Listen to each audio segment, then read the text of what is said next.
요한복음 4장 24절에서 30절 말씀 우리 함께 교독하면서 같이 읽도록 하죠. 먼저 읽습니다.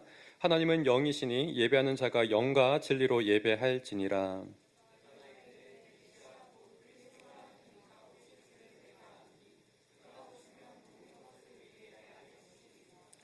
예수께서 이르시되 내게 말하는 내가 그라 하시니라.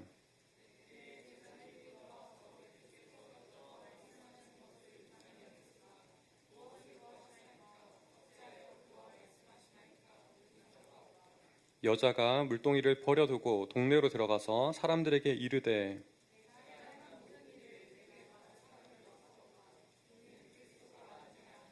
그들이 함께 읽겠습니다. 그들이 동네에서 나와 예수께로 오더라. 아멘. 우리 오늘 말씀을 통해서 함께 여전히 사랑과 은혜의 날을 준비하는 가정 가운데서 우리가 복음적인 메시지로 같이 주제를 나누고 있습니다. 오늘 그 세 번째 시간으로서 와서 보라라는 주제로 함께 말씀 나누도록 하겠습니다. 우리가 요한복음을 살펴보게 되면 리처드 보캄이라는 이제 학자가 있는데요. 그분 같은 경우는 요한복음 새롭게 보기라는 책 가운데서 이런 챕터를 다루고 있습니다. 개인주의를 이 요한복음과 연결지어서 이야기하는 거예요. 일반적으로 개인주의라고 이야기하면 우리가 굉장히 부정적인 의미로 많이 받아들이잖아요. 그런데 여기서는 집단주의와 조금 구별되는 그 용어로 사용하는 거예요. 무슨 말이냐면 우리가 교회로서 살아가면서 성경으로 볼 때는 늘 우리가 함께 공동체 이런 이야기를 많이 하잖아요, 그죠? 그런데 한편으로는 우리가 믿음을 시작하는 그 측면에서는 개인적인 하나님과의 만남이 너무 중요하다는 거예요. 이런 측면에서 요한복음은 이 개인적인 만남들이 아주 많이 다뤄져 있다는 것이 우리로 하여금 주목하게 하는 부분이다라고 이야기하고 있는 것이죠. 그래서 요한복음 20장 30절과 31절의 말씀을 보게 되면 예수께서 제자들 앞에서 이 책에 기록되지 아니한 다른 표적도 많이 행하셨으나 오직 이것을 기록함은 너희로 예수께서 하나님의 아들 그리스도이심을 믿게 하려 함이요 또 너희로 믿고 그 이름을 힘입어 생명을 얻게 하려 함이니라. 이런 요한복음 기록 목적을 가지고 있는데 이 기록 목적과 함께 요한복음의 수많은 이야기들은 예수님과 개인적인 만남들을 많이 다루고 있다는 부분인 거예요.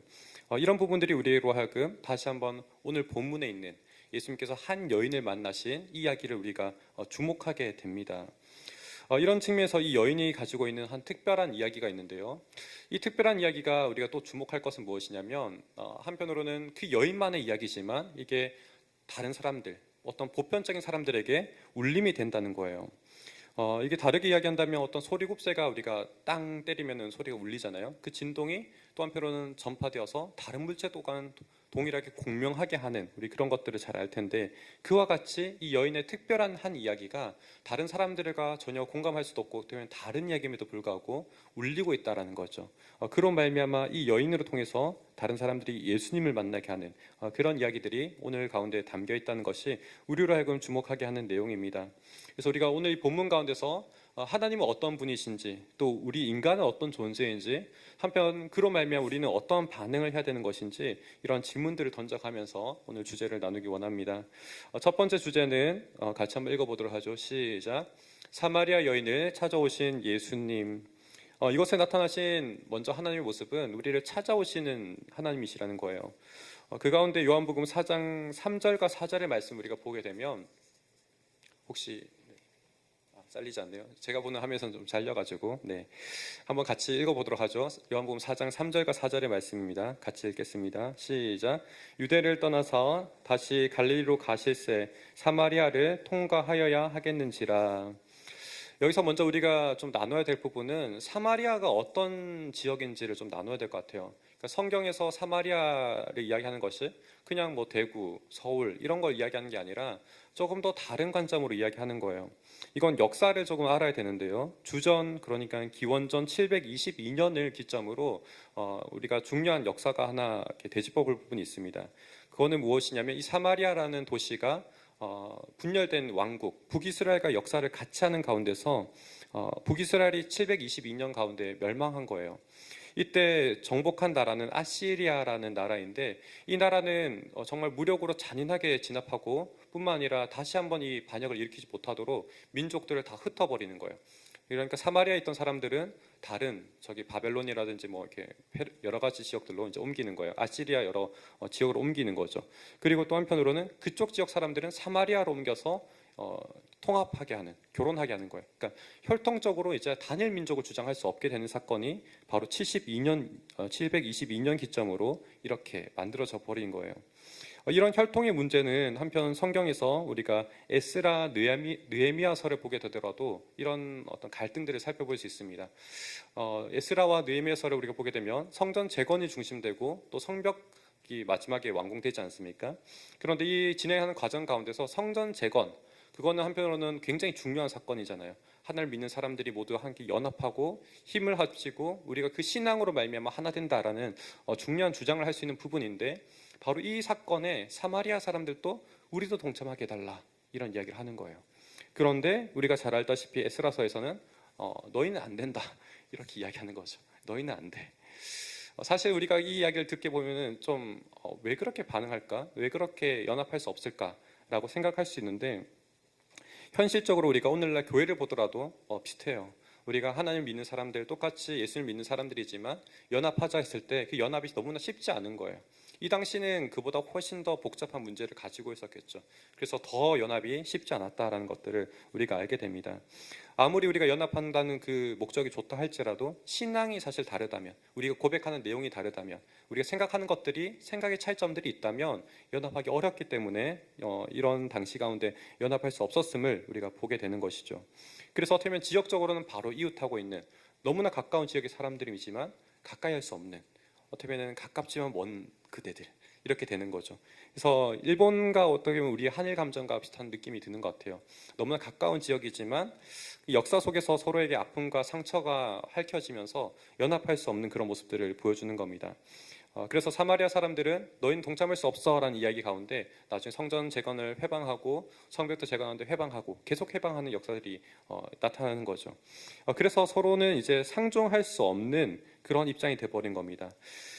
그래서 마주치지도 않고요. 심지어 이 지역을 보게 되면 예루살렘, 유대가 있고 그 위에 사마리아가 있어요. 그리고 그 위에 갈릴리라는 지역이 있거든요. 그래서 유대 사람들은 갈릴리로 종종 이렇게 왔다 갔다 하는데 이 사마리아를 거치면은 빨리 갈 수 있어요. 그런데 그 길을 통하지 않고 우회해서 가는 거죠. 2시간 걸릴 거를 5시간 걸려서 가는 거죠. KTX 타면 되는데 무궁화를 타고 가는 그런 느낌인 거죠. 그래서 훨씬 더 이렇게 돌아가는 그들의 이 수고를 했던 이유는 무엇이냐면 바로 서로 상종할 수 없는 그런 갈등들이 있었기 때문에 이와 같이 행하게 되는 겁니다. 그런데 우리가 읽었던 3절과 4절의 말씀에서는 어떻게 이야기하나요? 예수님께서는 반드시, 예수님은 유대인이에요, 그죠? 유대인인데 사마리아는 아닙니다. 그런데 이 사마리아를 반드시 경유하셔야겠고 반드시 들어가야만 하겠다라고 지금 말씀하고 있는 거예요. 그 목적은 무엇이겠습니까? 다른 목적이 아니라 바로 이 여인을 만나기 위해서 들어가시는 거예요. 어떻게 보면 그 예루살렘에서 출발하신 그 시간대는 거리상 보게 되면 새벽 일찍 출발하신 걸로 보여요. 새벽 일찍 출발하셔서 이제 정오가 되어서 낮 시간이 되어서 요한복음을 보게 되면 6시라고 이야기하는데 시간의 개념이 좀 달라서 변한 이렇게 오늘날 시간으로 바꾸면 정오 시간이 되어요. 그 정오 시간쯤 되었을 때 이제 사마리아에 도착하신 거예요. 그래서 예수님은 지쳐서 우물가에 앉아 계시고 제자들은 시장하니까 이제 먹을 것을 구하도록 도시 가운데 보내셨던 걸로 보입니다. 그 가운데서 예수님께서는 지쳐서 이제 우물가에 앉아 계시는데 그때 한 여인이 다가오는 거예요. 이 시간을 보게 되면 우리 여름 같은 경우에 이제 어떻게 보면 한국의 날씨에 비슷하지 않을까 싶어요. 굉장히 무덥고 해가 쨍쨍 내리쬐는 그 가운데 이 여인이 물을 길러 나오는 거예요. 사실 이 시간은 사람들이 선호하지 않는 시간입니다. 피하기 쉬운 시간이고 다들 그늘에 있거나 아니면 집에서 낮잠을 자는 시간이라고 이야기해요. 그래서 19세기에 이 지역을 탐험했던 어떤 사람은 이 시간이 굉장히 무덥고 졸리는 시간이라고 그렇게 표현합니다. 그래서 사실은 많은 사람들이 이 시간에는 집안에서 기거하고 있고 낮잠을 자는 시간이었다라고 볼 수 있는 거죠. 그런데 이 여인이 지금 나오고 예수님께서는 그 자리에 기다리시면서 대화가 시작되는 겁니다. 앞서 요한복음에서 이야기했던 그 누구도 개입되지 않는 시간, 그 개입되지 않는 장소 가운데서 이 여인을 만나고 주시는 거죠. 지극히 개인적이고 지극히 사적인 그런 대화 가운데서 이 여인을 만나시는 하나님을 우리가 보게 됩니다. 어떻게 보면 예수님께서 목마르시고 지치시는 모습은 사람의 모습이죠, 그죠? 그래 또 한편으로는 이 여인과 대화하는 예수님을 살펴보게 되면 단순히 사람으로서 대화하는 게 아니라 하나님으로서 이 여인과 마주하고 있음을 우리가 보게 됩니다.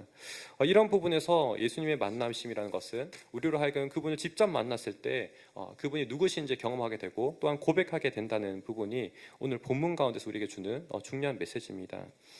이 여인과의 처음 대화의 시작은 물이라는 화두로 던져지기 시작하죠. 왜냐하면 예수님께서 목마르시니까 그 갈증을 느끼신 가운데 내게 물을 달라라고 이야기합니다.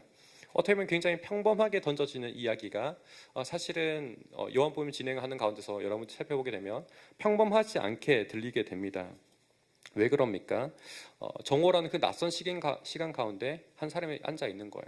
아무도 없을 줄 알았는데 이 여인이 갔더니 한 사람이 앉아 있는 거예요. 근데 그 사람이 사마리아 사람도 아니고 심지어 낯선 사람인 거예요. 유대인 사람인 거죠. 어떻게 보면 서로 상종하지도 않고 대화하지도 않고 그런 사람인데 지금 자기에게 물을 달라 하는 거죠. 어떻게 보면 정말 자존심을 세우고 나는 양반이야, 너랑 상종하지 못할, 너는 산 것이야, 이렇게 이야기하는 게 아니라 그런 자존심을 놓고 고압적인 태도로 물을 달라고 하는 게 아니라 그런 자존심은 다 내려놓고 내게 물을 한 잔 달라, 이렇게 이야기하는 거죠. 이게 너무나 한편으로는 이상하고 기이한 질문인 겁니다. 그래서 여인은 오히려 당신이 누구시기에 어떤 까닭에 내게 이런 물을 달라고 하십니까? 라고 하는 거죠. 그랬을 때 예수님께서 또 한편으로는 긴장이 되는 질문이 무엇이냐면, 너가 오히려 하나님의 선물과 또 내가 누군지 알았다면 오히려 너가 나에게 물을 달라 했을 거다 라고 이야기하는 거죠. 참 이야기가 한편으로는 우리가 늘 익숙한 본문이라서 그렇지만 다시 한번 뜯어보게 되면 굉장히 낯설게 들리게 되는 거죠. 긴장 가운데 있고 이 긴장 가운데 뭔가 특별한 이야기가 점점 진행되고 있음을 우리가 보는 겁니다. 어떻게 보면 예수님의 이 말은 너 내가 누군지 아니? 나 보통 사람이 아니야. 너가 정말 내가 누군지 안다면 오히려 너가 내게 그 선물을 요구했을 거야. 나는 특별한 선물을 줄 수 있는 그런 존재야 라고 이야기하고 있는 것이죠. 평범한 소재가 이처럼 평범하지 않게 점차 긴장되게 흘러가는 모습을 보게 됩니다. 이 긴장의 절정 가운데서는 놀랍게도 한편으로는 이 여인이 어떠한 존재인지 분명하게 밝혀지게 됩니다. 사실 이 여인은 동네에서 조롱받던 사람이었어요. 놀림받고 아주 수치가 가득했던 그런 여인이라고 할 수 있습니다. 예수님과 나누는 그 대화 가운데서 남편에 대한 주제로 넘어가게 되는데 이 여인이 경험했던 남편은 5명이 먼저 있었어요. 그리고 지금은 결혼하지 않은 상태에서 또 동거하고 있는 그런 여인입니다. 이러한 자기 수치가 있기 때문에 자신 또한 객관적으로 보더라도 사람들을 마주하기 늘 힘들었던 거예요. 그래서 피하게 되고 이 정오 가운데 지금 물을 길러러 나온 거죠. 원래 물은 늘 필요한 것이기 때문에 항상 길러 나야겠지만 사람이 많은 시간들, 해가 좀 지는 그런 서늘한 시간대 나올 수 있는 법인데 그것을 피해서 나오고 있는 거죠. 또 많은 사람들이 이 여인에 대한 이야기를 들으면서 소문이 일파만파 퍼지면서 도저히 더 마주하기 힘든 그런 상황 가운데 있었을 겁니다. 그처럼 수치가 가득한 이 여인 가운데서 지금 예수님께서 들어오시고 만나 주신 거예요. 지금 민족적으로도 쉽지 않지만 이 여인의 정말 이렇게 켜켜이 싸고 있는, 정말 아무에게도 꺼내고 싶지 않은 그 은밀한 이야기 가운데서 예수님께서 깊숙이 들어오고 계시는 거예요. 그 이야기 속에서 너에게 정말 필요한 것이 무엇이냐, 너가 정말 필요한 것이 있다면 내가 그것을 줄 수 있는 사람이다 라는 이야기를 들려주고 있는 것이죠. 사실 이러한 문제들은 우리 인생 가운데 다 하나씩 가지고 있는 것이지 않습니까? 우리 또한 내색은 하지 않지만 우리 안에 남들에게 전혀 보이고 싶지 않은 그런 수치들이 있을 수 있어요. 정말 마음 한켠에서는 켜켜이 감싸고 있는 그 이야기들이 사실 이 여인만 가지고 있는 게 아니라 우리 또한 가지고 있다는 것이 우리의 모습이라는 거죠.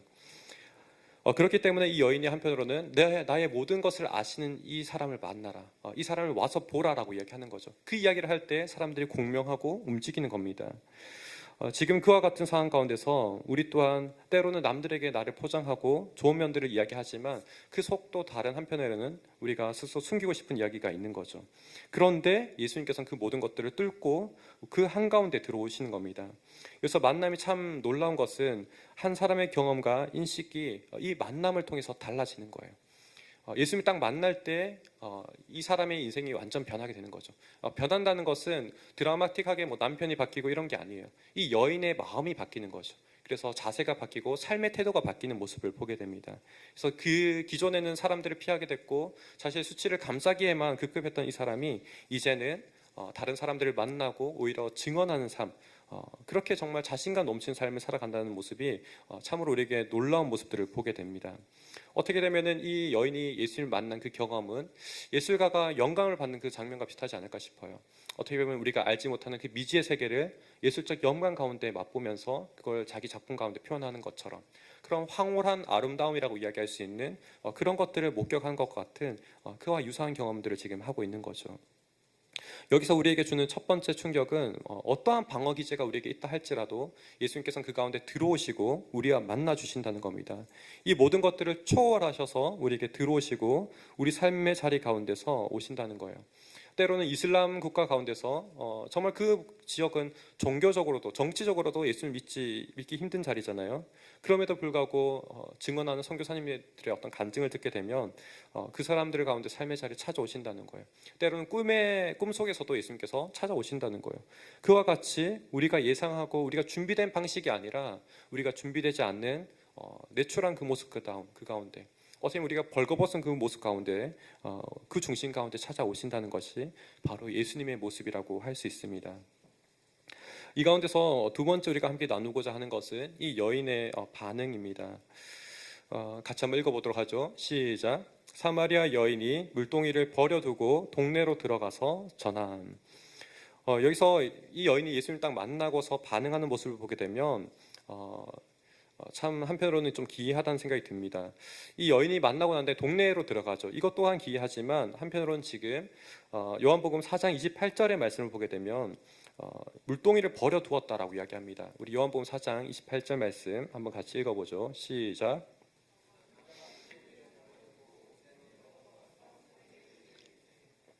네, 지금 물동이를 버려두고 들어갔다라고 이야기합니다. 우리가 앞서 이야기했던 것처럼 이 여인에게 사실은 정말 표면적으로 필요했던 것은 물이었어요. 예수님과 만났던 어떤 매개체가 되기도 했고 자신이 정말 필요했던 것이었죠. 나는 사마리아 여인이고 당신은 유대인입니다. 이런 낯선 질문을 던진 가운데 우리는 상종하지 못할 사람이지 않습니까? 그런 이야기하는 가운데서 이 물을 오히려 나중에 달라라고 이야기하죠. 9절의 말씀 우리 한번 다시 한번 보도록 하죠. 같이 한번 읽겠습니다. 시작. 사마리아 여자가 이르되 당신은 유대인으로서 어찌하여 사마리아 여자인 나에게 물을 달라 하나이까 하니 이는 유대인이 사마리아인가 산종하지 아니함이라. 이렇게 낯설게 느껴지는 그 상황들, 앞서 말했던 그 모든 상황들을 뚫고서 지금 이 여인이 구하러 왔던 것은 원래 물이었어요. 그죠? 자기에게도 힘들게 뚫고 오는 그 자리가 물의 자리였던 거죠. 그런데 지금 그 물동이를 버려두고 가는 거예요. 어떻게 보면 자신의 수치와 고통과 상응하는 이 물이라는 것을 지금 버려두었다는 거죠. 또 14절과 15절의 말씀 다시 한번 우리 보도록 하죠. 같이 읽겠습니다. 시작. 내가 주는 물을 마시는 자는 영원히 목마르지 아니하리니 내가 주는 물은 그 속에서 영생하도록 솟아나는 샘물이 되리라. 여자가 이르되 주여 그런 물이 내게 않게 하옵소서. 지금 나중에 예수님께서 너가 내가 누군지 안다면 또 내가 영생한 생수를 줄 수 있다라고 이야기할 때 그 물을 바로 내게 달라라고 이야기하고 있죠.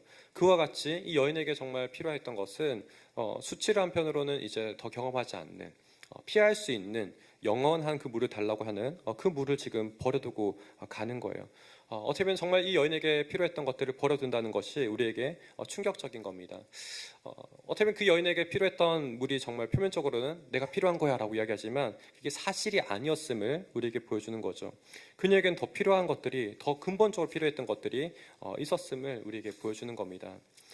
그것은 한편으로는 이 여인이 예수님을 떠나서 동네로 증언하는 시점이 예수님에게 내가 너에게 영생하는 물을 줄 수 있어 그 말을 들었을 때가 아니고, 또 한편은 너가 남편이 5이 있었어, 지금 또 동거하는 남자가 있어, 그렇게 아무도 알지 못했던 수치스러운 그 사실을 드러냈을 때 들어가는 것도 아니에요. 한편으로는 이 여인이 들어갔던 가장 절정의 시기는 예배에 대한 이야기를 들으면서 들어가게 됩니다. 이게 한편으로 놀라운 이야기인 거죠. 그 여인이 지금 증언하고 뛰어 들어가는 시점이 가장 한편으로는 그녀에게 어떤 아킬레스건이라고 하나요? 가장 이렇게 민감한 부분들, 그런 부분을 지금 터치되는 부분이라고 이야기할 수 있는 거죠. 바로 그 부분은 예배에 대한 이야기였습니다. 요한복음 4장 19절과 20절의 말씀 우리 한번 다시 보면서 이 여인의 질문 한번 들어보도록 보겠습니다. 같이 읽겠습니다. 시작. 여자가 이르되 주여 내가 보니 선지자로소이다. 우리 조상들은 이 산에서 예배하였는데 당신들의 말은 예배할 곳이 예루살렘에 있다 하더이다. 사실 이 여인이 지금 예수님이 점점 범상치 않은 분이라는 것을 느껴가면서 이런 질문을 던지는 거예요. 내게 지금 5 남편이 있다. 그리고 너는 지금 동거하는 사람이 또 있다라고 이야기하는 가운데서 범상치 않은 거예요. 그래서 이 여인의 인식 가운데서는 당신은 선지자시군요 라고 이야기하는 거예요. 그런데 한편으로는 자기가 이런 사람을 만났을 때 던지고 싶었던 중요한 질문이 있었던 거예요. 그건 바로 예배의 처소가 어디냐라는 질문인 거예요. 지금 이 예배에 대한 논쟁은 한편으로는 당시 시대에서는 좀 핫했던 이야기예요. 예루살렘에 성전이 있고 또 한편으로는 사마리아인들에게도 자신들이 예배할 처소가 사마리아 지역에 있었던 거죠. 바로 이런 예배 처소 가운데서 어디에서 예배하는 것이 어디서 정말 하나님을 만날 수 있는 것인지 그 이야기를 던지고 있는 거예요. 이런 이야기 가운데서 예수님께서는 A도 아니고 B다라고 이야기하고 B도 아니고 C다라고 이야기하는 거예요. 우리 다음 화면 한번 보여주시면 네. A가 아니라 A도 아니고 B도 아니고 C다라고 이야기하는 거죠. 어떻게 보면 제3의 길을 이야기하는 것처럼 보이지만 사실은 저 A와 B와 C를 다 통합하는 이야기를 예수님께서 들려주고 계시는 거예요. 요한복음을 잘 보게 되면은 예루살렘이란 지역은 사실 성경에서 늘 증언되었던 지역이에요. 구약에서도 계속 이어져 왔던 합당한 예배의 초소였던 거죠. 그런데 그 자리는 영원한 예배의 초소라기보다는 그림자와 같은 거죠. 그와 같은 자리가 예루살렘이라고 이야기할 수 있습니다. 또 한편 사마리아 지역이라는 것은 이 사람들 또한 예배 드리고 싶지만 함께 서로 연합하지 못하고 하나 되지 못하는 가운데 대안책으로 세웠던 곳이 사마리아 성전이었어요. 아까 느헤미야 에스라 시대 그 시대에 어간에 지어졌던 성전인데 이 성전을 지으면서 이 사람들은 한편 모세 오경 또한 수정하게 됩니다. 그래서 한편으로는 이 자리가 우리가 합당하게 드릴 예배의 자리야, 예견되었던 자리야라고 이야기하는 거죠. 그런 가운데 이 사람들이 한편으로는 기다리고 있었던 것이 무엇이냐면 선지자였어요. 모세와 같은 선지자, 그 사람이 와서 우리에게 정말 하나님의 길이 무엇인지 알려줄 거야. 그런 기다림을 가지고 있었던 거죠. 그런데 예수님께서는 사실 이 모든 것들을 통합하시면서 너희가 진짜 예배 드릴 수 있는 것은 이제 영과 진리로 예배 드릴 수 있는 거야 라고 이야기하는 겁니다. 그러니까 어떻게 보면 A도 통합하고 있고 B 가운데서 기다리고 있었던 그 선지자, 그리고 진짜 하나님을 만나게 되는 그 예배의 자리를 경험하게 될 것이라는 것을 C로서 이야기하고 있는 거죠. 바로 그 자리가 영과 진리로 예배한다는 겁니다. 어떻게 보면 굉장히 파격적인 이야기를 들려주고 있습니다. 구체적인 장소가 아니라 우리가 정말 하나님을 찾는다면 그 자리 가운데서 예수님께서 만나주시고 너희가 예배할 수 있다라는 이야기를 들려주는 거예요. 한편 이 파격적인 이야기가 이 여인에게 바로 직접적으로는 들어오지 않는 것 같아요. 그래서 요한복음 4장 25절을 보게 되면 이 여인이 다음같이 다시 한번 또 질문합니다. 같이 한번 읽어보죠. 시작. 메시아 곧 그리스도라 하는 이가 오실 줄을 내가 아노니 그가 오시면 모든 것을 우리에게 알려주시리이다. 지금 한편으로는 이 여인이 다시 한번 더 이제 깊이 들어가는 것은 뭐냐면 메시아에 대한 이야기인 거예요. 정말 예언한 그분이 오신다면 정말 구원자가 오신다면 우리에게 모든 것을 밝히 알려주실 겁니다. 왜냐하면 예수님의 이야기가 너무 파격적이니까 그런 거죠. 그런데 이 이야기를 하는 가운데서 예수님께서 내가 바로 그다라고 이야기를 하는 거예요. 메시아가 오시면은 이 모든 것들을 밝히 알려주실 것인데 바로 내가 그 사람이야, 바로 나야 라고 이야기를 하고 있는 거죠. 이러한 말을 딱 들었을 때 그녀가 물동이를 이제 던져두고 마을로 들어가는 거예요. 자기를 모든 것을 안 그런 상태가 아니라 어떻게 보면 그 남편에 대한 이야기가 아니라 또 물에 대한 이야기가 아니라 정말 메시아에 대한 이 이야기를 하신 가운데 바로 내가 메시아라는 이야기를 들려주실 때 그녀가 드디어 반응하기 시작하는 거예요. 어떻게 보면 그녀에게 가장 본질적이고 가장 정말 필요했던 것이 무엇이냐 하면 그녀의 삶 가운데 구원자가 필요했던 거예요. 그 누구도 공감하고 이야기해 줄 수 없는 정말 은밀하게 만나서 그분 앞에서 내가 나아가서 해결받고 싶은 바로 그 구원자가 이 그녀에게 가장 필요했던 것을 이 가운데 보게 하는 거죠. 가장 절실한 필요가 바로 여기 있었음을 우리가 보게 되는 거죠. 그래서 어떻게 보면 이 여인이 이성적으로 납득하기도 전에 먼저 몸이 반응한 것처럼 보입니다. 이 말을 듣는 즉시 물동이를 버려두고 즉각적으로 뛰쳐나가는 거예요. 가장 본질적으로 원했던 것들이 그녀 가운데 바로 예수님, 그 구원자를 만나는 것임을 우리에게 보여주는 겁니다. 그러할 때 어떻게 보면 그녀가 정말 삶의 자세가 완전히 바뀌게 되는 거죠.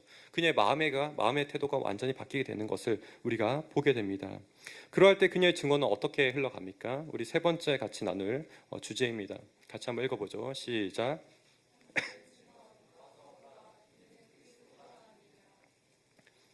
여기서 이야기하는 이 여인의 증언은 한편 좀 놀랍습니다. 그녀의 삶을 지금 온전히 완전히 진동시키고 울리고 있는 예수님에 대한 만남의 경험을 다른 사람들에게 들려주고 있는데 와서 보라라고 이야기를 하고 있는 거죠. 이 와서 보라라는 이야기는 사실 요한복음 앞서서 두 번이나 더 사용되었는데요. 먼저 1장 39절과 41절 이 말씀을 우리 함께 보겠는데요. 예수님께서 먼저 제자들을 부르실 때 이 제자들을 향해서 이야기하신 부분들이 와서 보라 처음에 사용되었습니다. 같이 한번 읽겠습니다. 시작.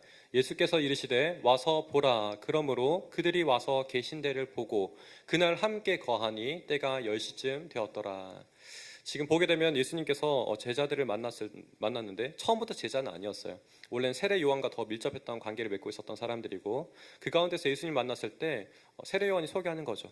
이 사람이 어떻게 메시아야, 우리가 기다렸던 메시아야 이런 이야기를 할 때 만났더니 당신 어디에 거하십니까? 라고 이야기했을 때 와서 보라 이야기하는 거죠.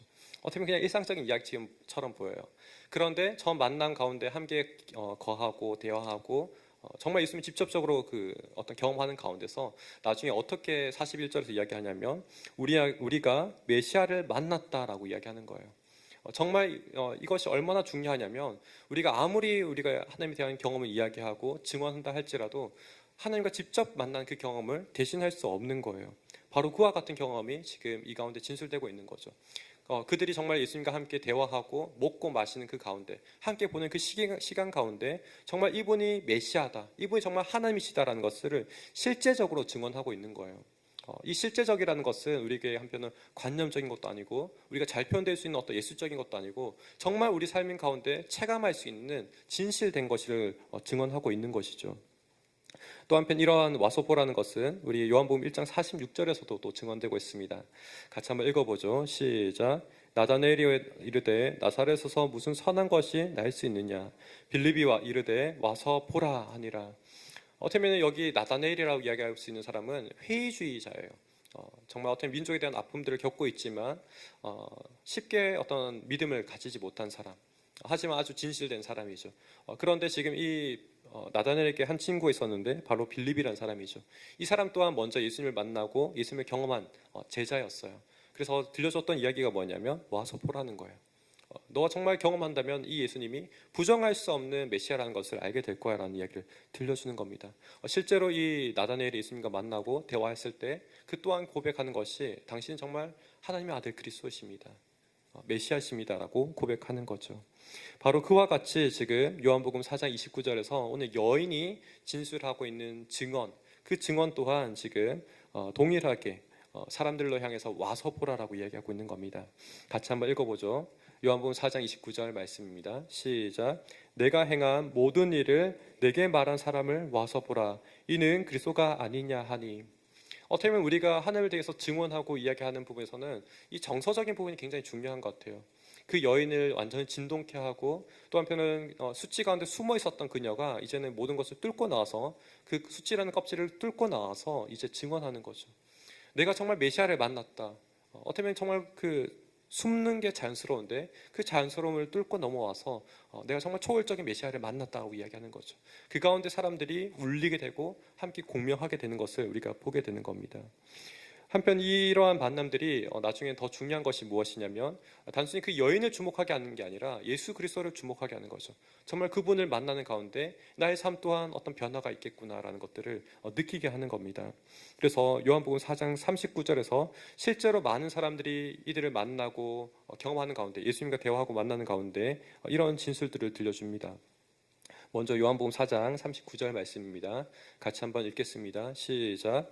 여자의 말이 내가 행한 모든 것을 그가 내게 말하였다 증언하므로 그 동네 중에 많은 사마리아인이 예수를 믿는지라. 지금 이 예수님의 말, 이 여인의 말을 듣고서 그 다음에 예수님의 어떤 진술하는 가운데 이제 듣게 되었다는 이야기가 또 이어지는데요. 4장 41절과 42절 말씀입니다. 같이 한번 읽어보죠. 시작.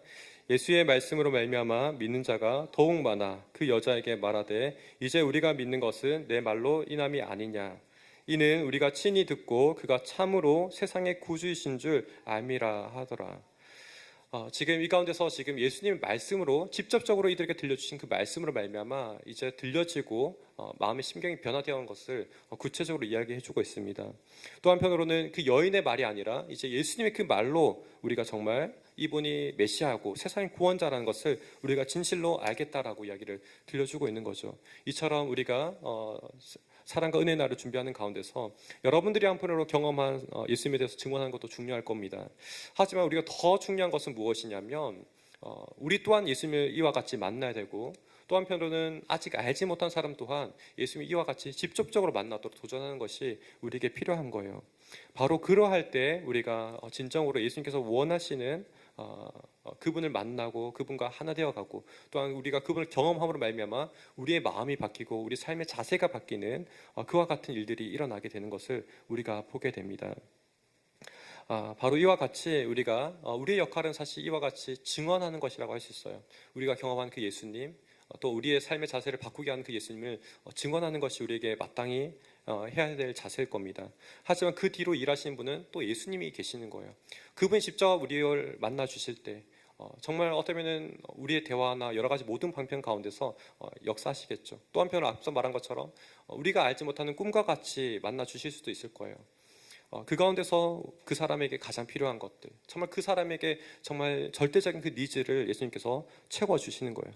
그럴 때 또 그 사람 또한 변화되어지고 증언하는 삶으로 나아가게 될 것입니다. 저 또한 이러한 비슷한 경험들이 해나간 것이 무엇이냐면, 기도할 때 때로는 참 답답한 마음도 들고 힘들 때도 있습니다.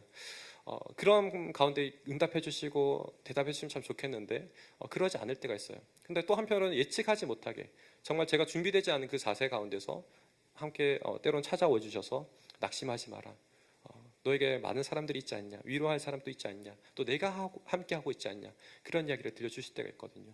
그와 같이 여러분들에게도 정말 하나님이라는 이 역사는 우리가 정말 알지 못하는 그 방식 가운데, 정말 우리가 기대하지 않는 그 방식 가운데 찾아오시고 함께 해주시고 또한 만나 주신다는 것을 우리가 이 본문 가운데 또한 느끼게 되는 겁니다.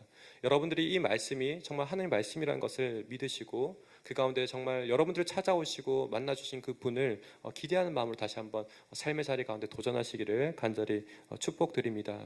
그런 10년 가운데서 정말 주님, 정말 이 사마리아 찾아오셨던 것처럼 하나님신 바로 그분이 이 땅 가운데 오셨던 것처럼 그와 같이 여러분들 삶의 자리에 들어오시고 문 두드리시고 만나 주실 것임을 이 말씀 가운데 증언하고 있습니다. 이러한 말씀을 그대로 믿으시며 또한 여러분 삶의 자리 가운데 그것이 진실되고 실제임을 경험하는 여러분 되시기를 축복합니다. 이 시간 우리가 함께 기도함으로 더욱더 나아가기 원합니다. 이 여인을 만나 주신 주님의 그 사랑을 우리 또한 함께 찬양하기 원합니다. 주님께서는 그 어떠한 자리를 뚫고서 우리의 기대와 우리의 어떤 생각들, 우리의 준비를 넘어서서 찾아오시는 분이십니다. 그 가운데서 우리가 주님을 만날 때 사실 이 세상에 채울 수 없는 그 피로와 그 만족들을 우리에게 주십니다. 그럴 때 우리는 정말 기존에는 아무것도 할 수 없을 것처럼 느껴졌는데, 정말 내가 자신이 너무 무력하게 느껴졌는데 이제는 할 수 있습니다, 내가 주님 안에서 할 수 있습니다라는 고백을 하게 되는 거예요. 왜냐하면 나의 그 결핍들, 나의 그 두려움들, 모든 것들을 주님께서 씻어주시고 새롭게 하시기 때문에 그렇습니다. 우리 바로 그와 같은 주님의 시간 함께 바라보면서 같이 찬양하기 원합니다.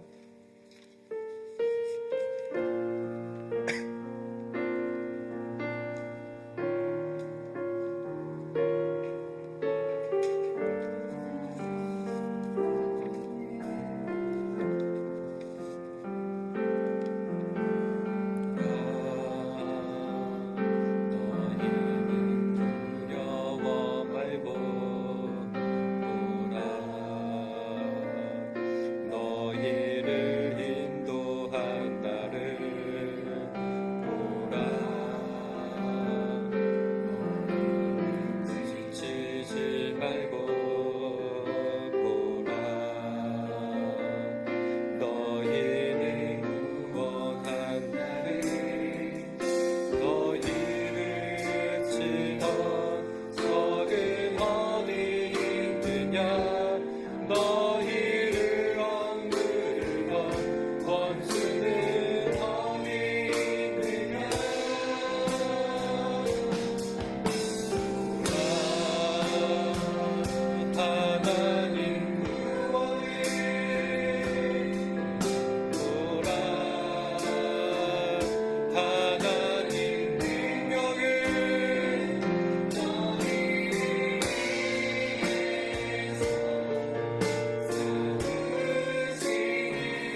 우리 오늘 들은 말씀과 또한 이 찬양을 기억하면서 정말 우리를 위해서 싸우시는, 또 우리를 위해서 앞서가시는 그 주님을 기억하며 우리 나아가기 원합니다.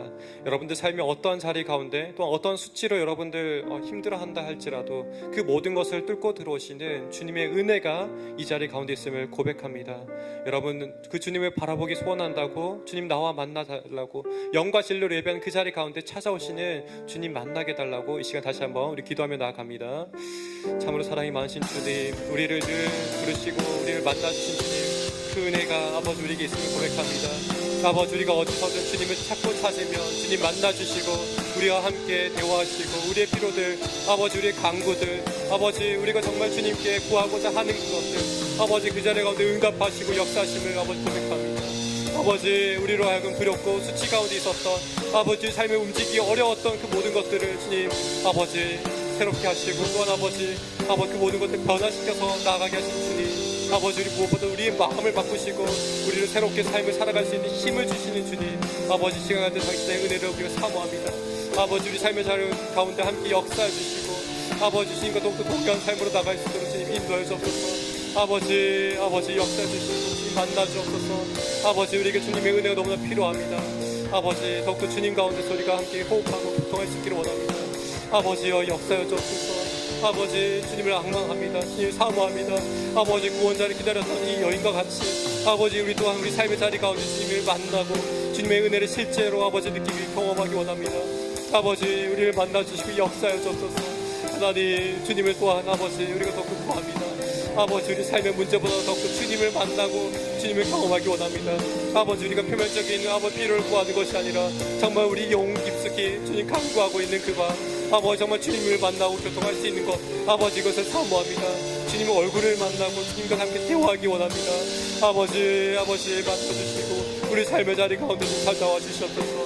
아버지 역사해 주시옵소서. 아버지 우리가 더욱더 전도를 향해 나아갈 수 있도록 주님 인도해 주시고 우리의 마음 받듯이 새롭게 해주시사 하나님 정말 옥토와 같이 주님 말씀 마음 품고 아버지 나아가게 도와주옵소서. 하나님 우리가 주님 말씀 마음 품고 나아가는 그 자리 가운데 또한 아버지 정말 열매 맺음이 또한 경험할 수 있도록 도와주옵소서. 아버지 이 모든 것이 주님의 은혜임을 고백합니다. 아버지 우리가 은혜를 알고 은혜를 경험하시기 원합니다. 아버지여 역사여 주옵소서. 아버지 역사여 주옵소서. 역사여 주옵소서. 우리 한 가지 더 기도하기 원합니다. 우리 계속 사랑과 은혜의 날을 준비하며 나아가고 있습니다. 그 영혼들을 우리가 정말 기도하고 품을 때에 정말 주님께서 또한 들으시고 우리의 마음 또한 영혼을 품을 수 있는 그릇으로 확장될 수 있는 줄 믿습니다. 주님께서 우리 마음 가운데 임재하셔야지 우리 마음이 옥토화되고 우리 마음밭이 변하게 됩니다. 그와 같이 우리가 정말 영혼을 품고 영혼을 사랑하는 그 마음 다시 한번 우리 마음 가운데 부어주시옵소서. 주님 우리 마음 가운데 임재하셔서 주님과 같은 그 마음으로 나아가게